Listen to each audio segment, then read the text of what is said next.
A paz do Senhor Jesus, amadas irmãs, nós vamos ao nosso estudo de hoje, que está no livro dos Atos dos Apóstolos, no capítulo 5, que vai tratar da história de Ananias e sua esposa Safira.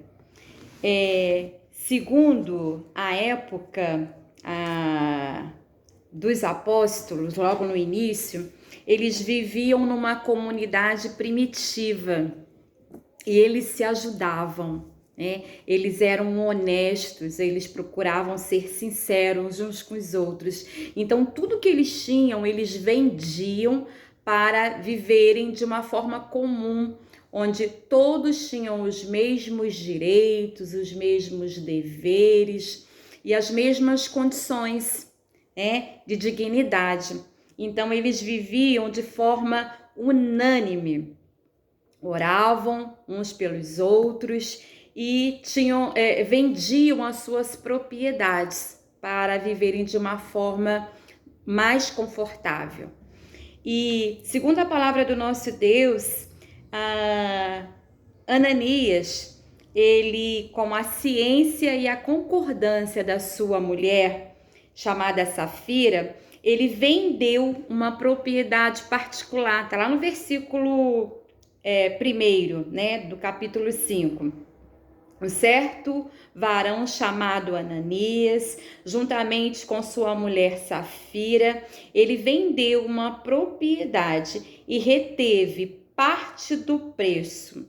Então, ele retém parte desse preço, né? E quando ele vai depositar o valor aos pés dos apóstolos, ele vai com engano no coração. Então, Pedro, que estava cheio do Espírito Santo, Pedro chega diante de Ananias e pergunta: por que você permitiu que Satanás entrasse no seu coração, enchesse o seu coração de dúvidas, de engano, né? E segundo a narrativa, o Ananias, ele fica assombrado, né? Por quê? Porque na verdade ele estava enganando, ele estava mentindo. Ele não havia sido fiel em entregar, o lucro daquela venda, né? Era só o lucro que era para poder ele entregar aos pés dos apóstolos. E segundo a narrativa, no versículo 3, então disse então Pedro: Ananias, por que você encheu o seu coração de dúvidas e permitiu que Satanás enchesse o seu coração para reter, para mentir ao Espírito Santo? Por que você permitiu? Tudo na nossa vida depende de uma decisão nossa. Somos nós que permitimos ou não. E segundo o texto, segundo essa história, Ananias, então, ele morre. E depois de um tempo, Safira também morre. Ou seja, ambos morreram, porque eles não foram fiéis junto à sua comunidade. Aprendemos nessa história que nós precisamos ser transparentes, verdadeiros, sinceros. O Senhor, ele tudo vê, ele conhece as nossas necessidades e conhece os nossos corações. E no versículo 14, e a multidão dos que criam no Senhor, tanto homens como mulheres, crescia cada vez mais.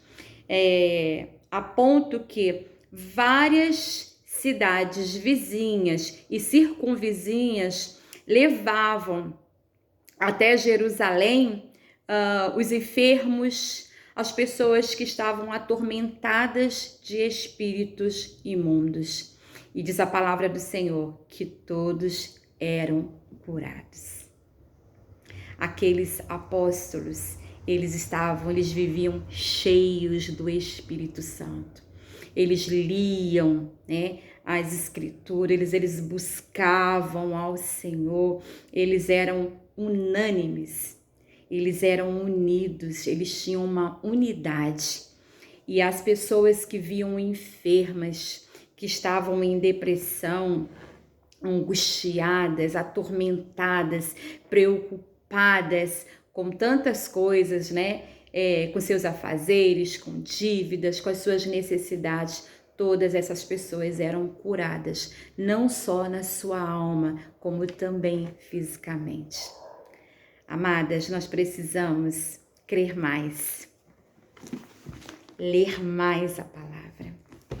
Precisamos aplicar a mensagem ao nosso coração, guardar a palavra no nosso coração e buscar uma vida de sinceridade. Nós precisamos todos os dias aperfeiçoar o nosso conhecimento de acordo com a palavra e buscar viver essa palavra de Deus. Aplicar essa palavra de maneira que as pessoas possam olhar para nós, principalmente a nossa família, os nossos filhos, a nossa descendência, né, os nossos netos, e possam ver verdade no nosso viver diário. O Senhor, o nosso Deus, Ele conhece o nosso deitar, o nosso levantar e o nosso assentar. Antes que a palavra chegue à nossa boca, o Senhor já conhece, já sabe. Então, que nós possamos viver um evangelho simples e verdadeiro.